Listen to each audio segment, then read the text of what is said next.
God's a love that's divine, yours and it's mine like the sun. I like to start off with something kind of humorous, and with a little luck, it often ties in with what I'm talking about.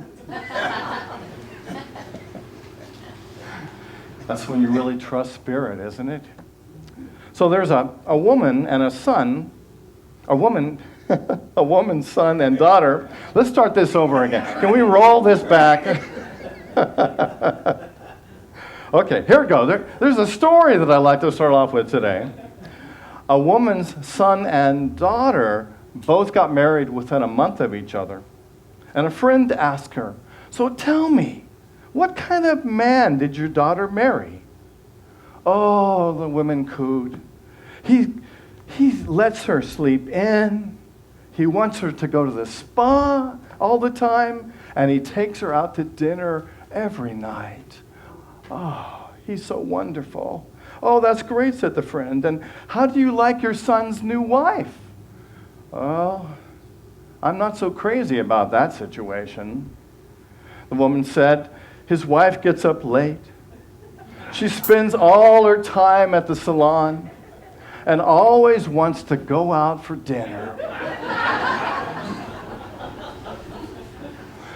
I chose this story because it's about choice, showing us that we can sometimes make choices, and the choices can be totally different, and we can have different feelings about each one. So today's talk is about making the choice for freedom. Because I find that we can often either choose freedom or we can choose bondage.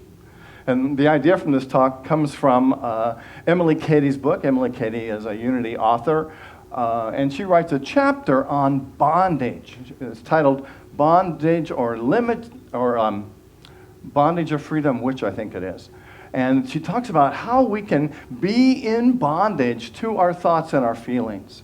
And that we discover freedom when we can get beyond our thoughts and our feelings about the physical or the material world. She calls it the world of the flesh. I love that idea. Of course, she wrote this 100 years ago, and so we wouldn't call it that way now. But certainly every day we have opportunities to either choose freedom or choose bondage. And I believe that when we choose freedom, we're also choosing happiness. And I believe that everybody really wants to be happy. Yes? Yes. If being happy is difficult, it might be that we have mistaken the true cause of our unhappiness. Much of our unhappiness and suffering comes from our emotions that are triggered by our thoughts, our beliefs, and our feelings. Feels like my sound is off. Yeah. Sound man, can you give me a little adjustment? I think I'm back. Yeah? Okay. So, sometimes we don't want to hear what we need to hear.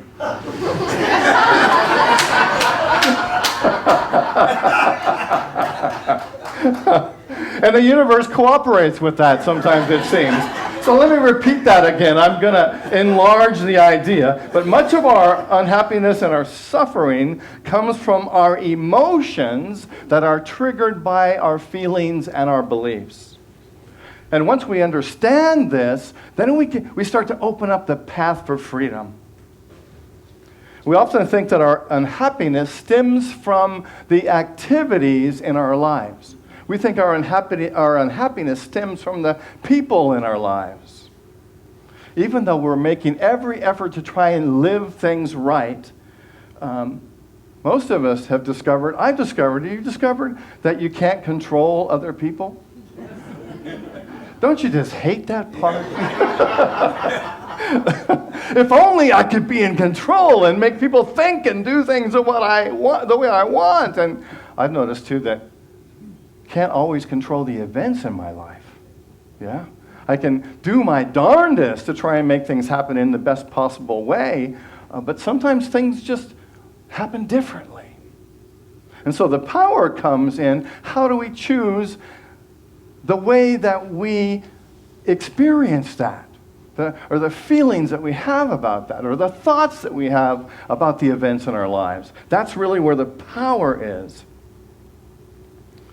You know, we can sometimes want to have really close relationships. Anybody?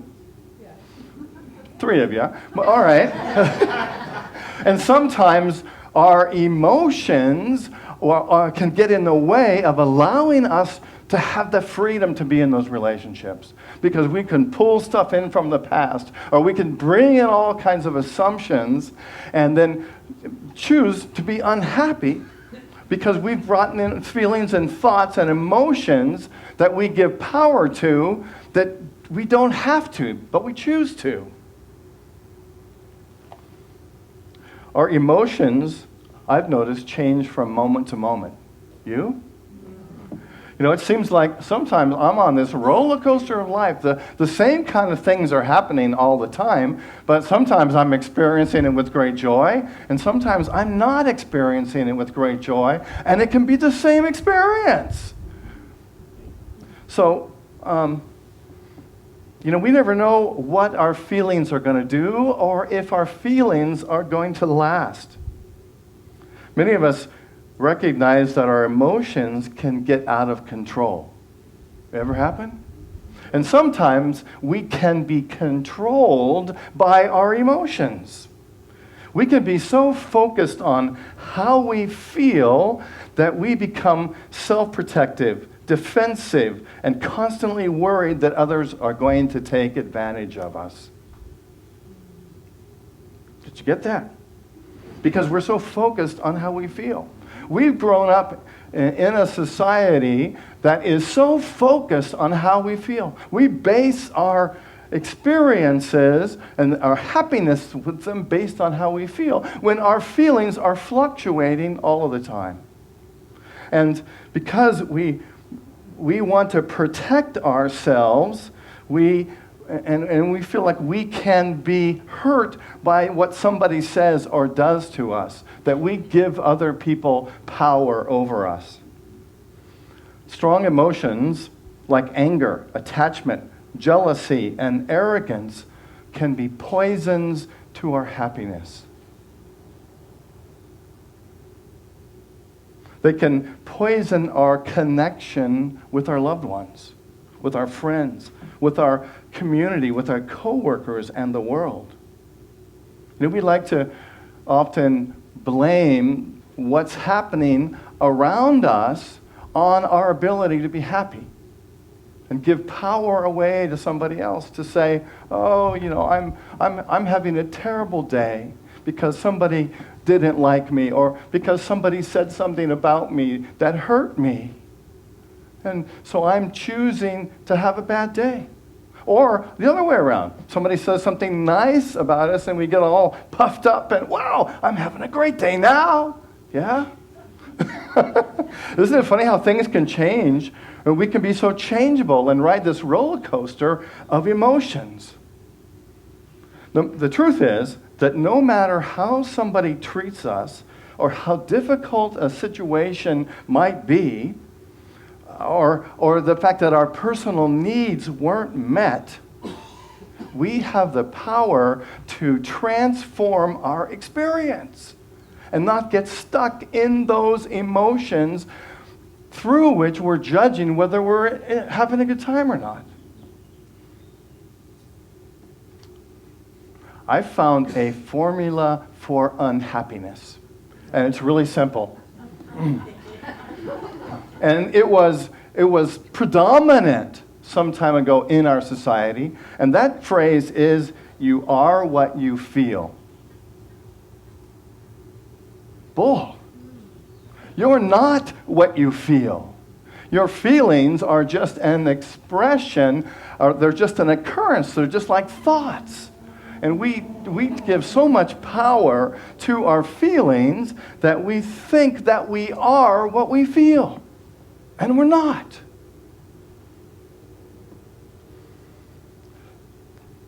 I think that our emotions are the problem. They are what's causing us so much pain. And we're caused pain, we're feeling pain because we don't know what to do with our emotions. We don't know how to deal with our emotions or our emotional reactions. And that we think that blaming somebody else for our unhappiness is going to bring us happiness. But we know what we focus on, we get more of, right? So if we focus on somebody else having the power to make us unhappy, we unconsciously or maybe consciously give that person or situation the power in our minds to make us unhappy. We suffer because we continually choose to identify with and focus on how we feel, especially with our unhappy emotions. Because the more we focus on our unhappy emotions, the more we what? The more we suffer, and the more we experience them. And we can turn a little tiny thought of that person told me that I was fat. Or that person insinuated that I wasn't smart enough. And so I can take this little tiny idea and I can blow it up and make it a big deal. So take a breath.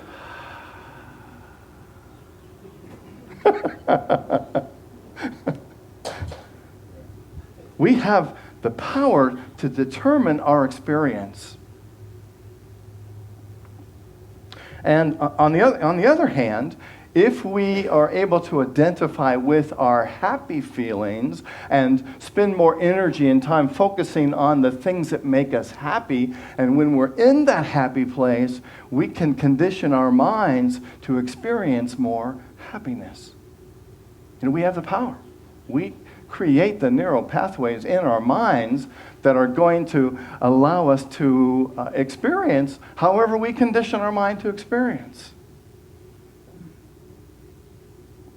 So, and each moment, we have the power to choose happiness. Every moment, happiness is available to us if we can just let go of the huge emotions and relax.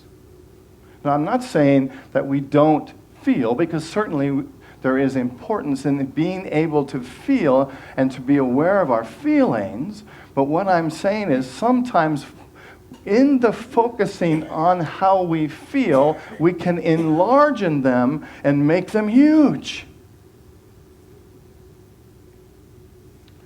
There's a I listened to, or I read an article recently about it was an interview with a Tibetan monk.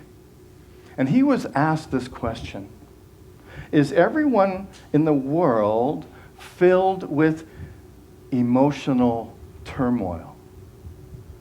Seems that way, kind of, doesn't it? And he responded, based on my upbringing in Tibet, I would answer the question in the negative.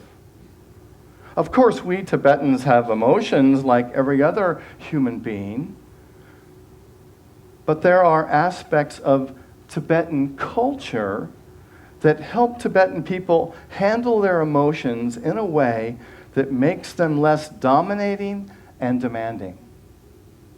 He says, as a boy, whenever I was interacting with my family, my village, my sangha, we always put the focus on others. The most important thing was not how each person felt individually, but how the group felt together. In Tibet, as well as many other Asian Buddhist cultures, there is much less value placed on putting the happiness and well-being of the group above our own personal feelings.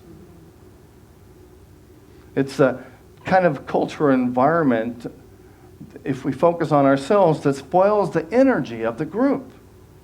And whenever anyone focuses too much on themselves, the energy of the whole group shifts.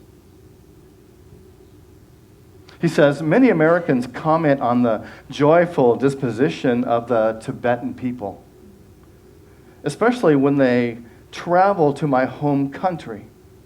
I believe this happy disposition comes from how we Tibetans enjoy our family and our community and our connections. And we don't spend too much time focusing on our own personal emotions. He says, I didn't realize this was a unique aspect of Tibetan culture until I left Tibet.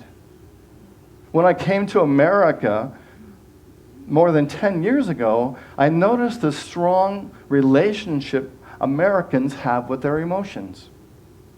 And he goes on to say that this connection that we have with our emotions, because we are so focused on how we feel, that we have become so sensitive and so vulnerable and so ready to be offended, because it's like we're wearing our emotions on our sleeves.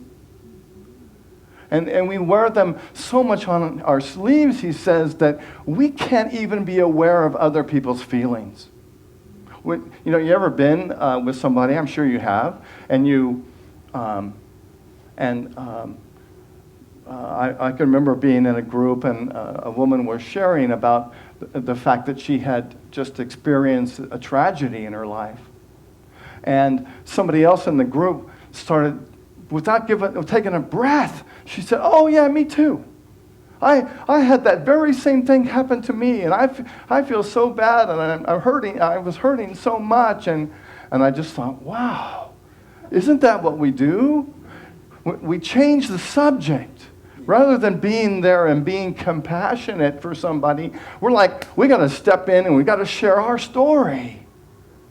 So what I'm hoping that we as a community can start to have more compassion for each other and take our focus off of me. And I'm saying our society, I'm speaking about the world in general, to hold this vision that we can truly become a community that sincerely has compassion and cares about each other. And to just have that awareness in that moment when you get the idea of, oh, I got to tell my story now. Just to say, take a breath and relax. Be compassionate. Let the person have their moment. Be there for them. He goes on to say, emotions have become the core of American identity. Most literally, you are what you feel. Even the English, even the English language. I'm channeling Bugs Bunny, I think. Even the English language expresses this idea. We identify directly with emotions when we say, I am angry, rather than saying, I have anger. Do you see the difference? And in Spanish and in Tibetan language, that's the way people acknowledge anger. To say, in Tibet they say, anger is in the room. What a different idea than saying, I am angry. We know that our words are so powerful. And I'm hoping that we can begin to change our words so that so that we identify what's happening in a way that we don't call ourselves that. Because when we are so focused on our feelings, our whole experience, everything seems to be about us. And I think that's a lot of what has happened in our country and in the consciousness largely on the planet. We become so me focused that we don't have a whole lot of compassion or energy for anyone else. Our personal identity takes up a lot of space. I think that we have trouble relating to other communities and other cultures and other people because we are so me-focused. And I think what happens as a result of being so me-focused, when the focus isn't on me, then I'm going to shut down. If you're not going to talk about me, I don't want to be in the conversation. Yeah? So let's work at open ourselves up. Let's work at expanding ourselves. To take the focus off of what me has to have. But what can we give to the world? How can we be in the world? How can we be with our family and our friends and be in a place of compassion?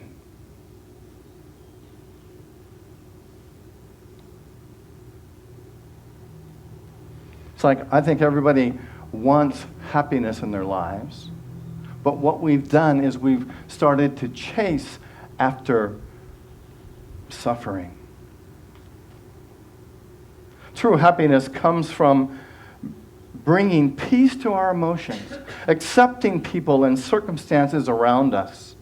When we feel relaxed, comfortable, and confident in ourselves, we no longer need to interpret circumstances as attacks on us.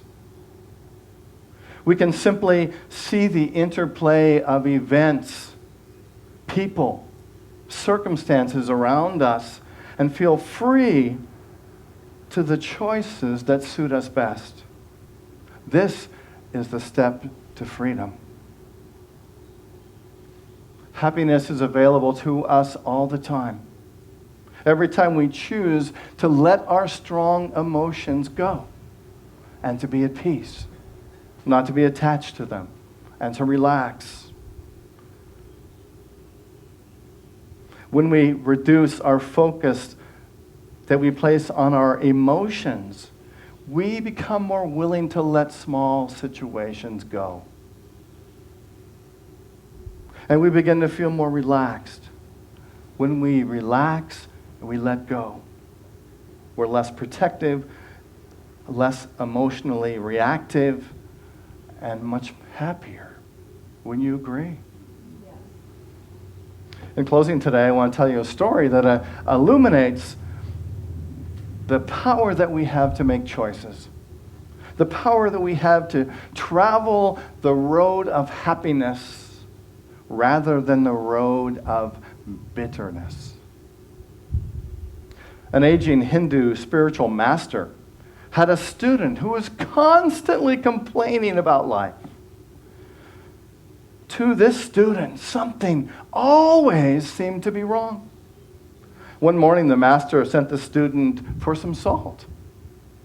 When the student returned, the master instructed the unhappy student to put a handful of salt into a glass of water and drink it. "How does it taste?" the master asked. "Awful," the student said. The master smiled. "Come, bring a handful of salt and follow me." And they walked down to a nearby lake, bringing the salt. He told the student to put a handful of salt in the lake and swish it around and then drink from the lake. The student bent down and took a handful of water. And the master said, "How was that?" And the student said, "Wow, that was delicious." At this, the master took the hands of the young man and he looked into his eyes and said, "The pain of life is pure salt. No more, no less. The amount of pain in life remains exactly the same. However, the amount of bitterness we taste depends upon the container into which we put the pain. So when you are in pain, the only thing to do is to enlarge your sense of things. Stop being the glass and become the lake."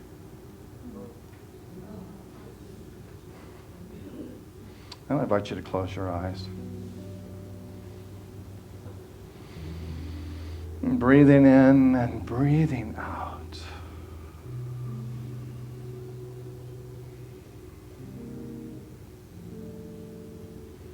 Giving thanks for the presence of love that is right here in this moment. Giving thanks for the ability to choose. To choose our thoughts. To choose our feelings. And to choose the emotions that we ride upon.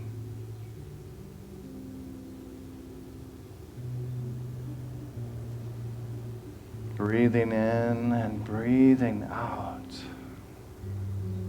Knowing that the presence of Spirit is moving in and through, and as each one of us right now,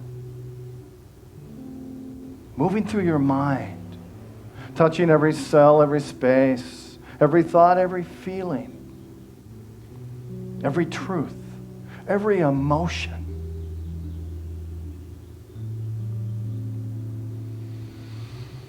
Breathing in.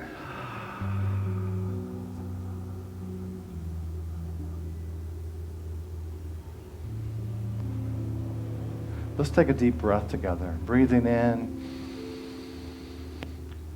and breathing out.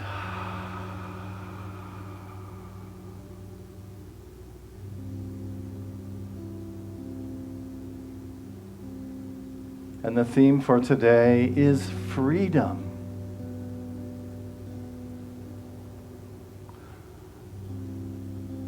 I invite you to feel the essence of this word, freedom.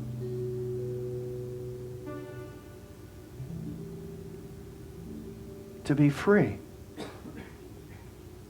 To be unencumbered by thoughts and feelings and beliefs that don't serve your highest good.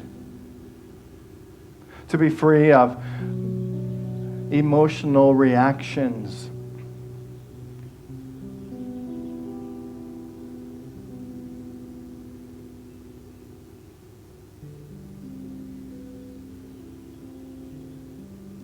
And imagine yourself being at peace. Perhaps to imagine yourself moving out into the world this week.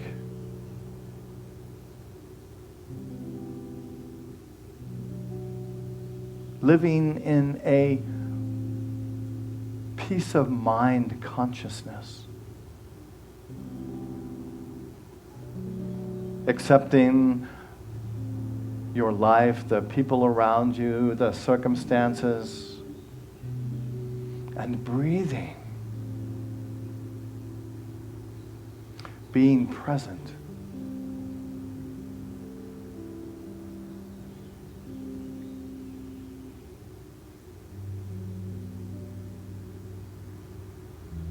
And let's take a moment to practice and just be in the moment.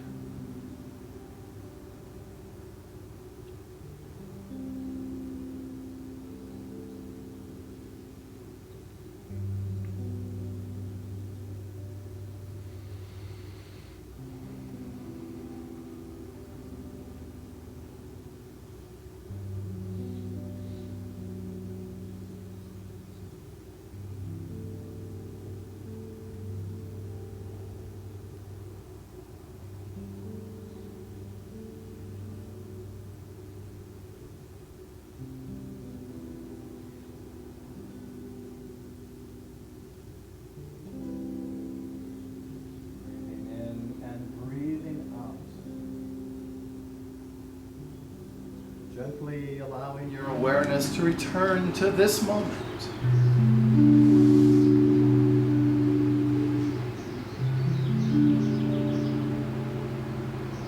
Becoming aware of the light in the room.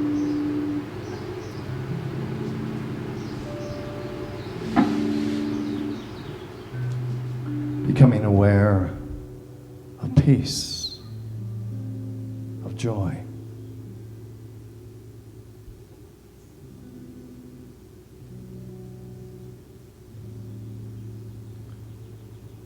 Giving thanks for the truth and the light and the love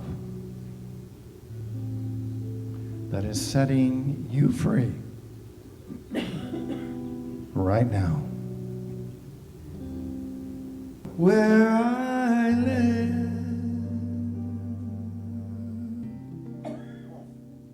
there are rainbows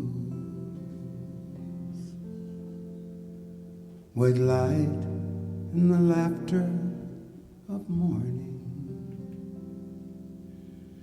and starry, starry